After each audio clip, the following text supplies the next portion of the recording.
Very special story about some of the poorest children in Africa who are going on to a better life with the help of music. They're members of the African Children's Choir. Kids in the choir receive food, clothing, shelter, and an education.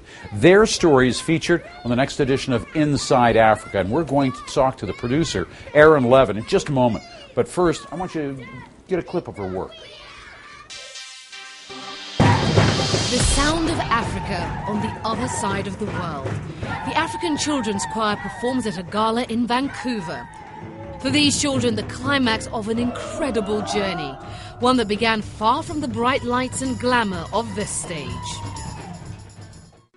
These are the slums of Kampala, capital of Uganda.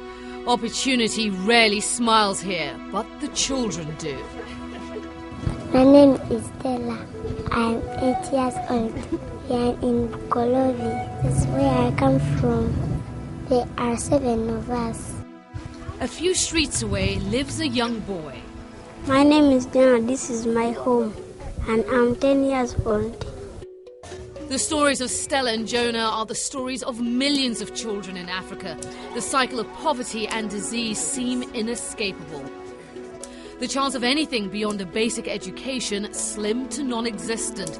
The prospect of escaping a life in the slums almost unthinkable. Unless you can sing your way to a better life. All right, now we're back here in B Control, and Erin Levin is with us. Erin, how did you hear about this choir? I ran into them in New York City 2.5 years ago, and then this summer in Uganda I was volunteering with some friends, and I ran into them again, and I had a camera, and I knew that it was a story that had to be told to the world. Had a camera, so that meant you went into shooting mode. Why was this a story that had to be told to the world? These kids, their spirit is just magical. It's going to make me cry, but just their music and their hearts, and they have nothing, and they're given this chance, and they go and turn their countries and their communities into such better places. They get to travel. What does it mean to them? You met them. How enthused are they? They certainly look enthused. They're so happy. Like we were just talking about earlier, their toys are old tires, but they're just full of joy, and they get to see snow, and they get to meet new host families. They learn English. It's just amazing.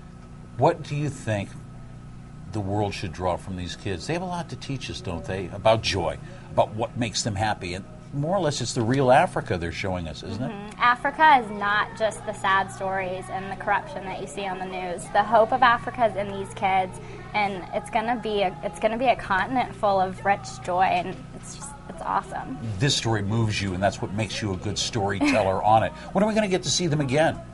They're going to be in Atlanta in March, so I'll take you. There's a choir on the East Coast, a choir on the West Coast of North America, and there's also a choir touring in Europe right now. How do they raise the money to do all this?